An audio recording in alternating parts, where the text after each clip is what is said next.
বিষ্ণু বললেন ইন্নালিল জান্নাতি সামানিয়াতু আবাব, জান্নাতের ভেতরে দরজা হলো 8টা। মিনহা বাবুন ইউসাম্মা আর রাইয়ান, 8টা দরজার মধ্যে স্পেশাল একটা দরজা আছে, দরজাটার নাম হলো রাইয়ান। লা ইয়াদখুলুহু ইল্লা সাইমুন, রোজাদাররা ছাড়া কেউ রাইয়ান দরজা দিয়ে ঢুকতে পারবে না। যারা রোজা রেখেছেন তাদের জন্য এন্ট্রি দেয়া হবে এই দরজা দিয়ে ঢুকার।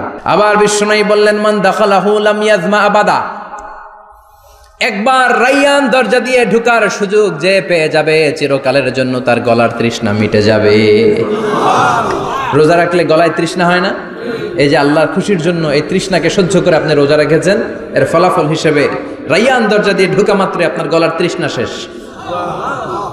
যারা জান্নাতে যাবে আর যারা জাহান্নামে যাবে তারা কখনো সমান নয়।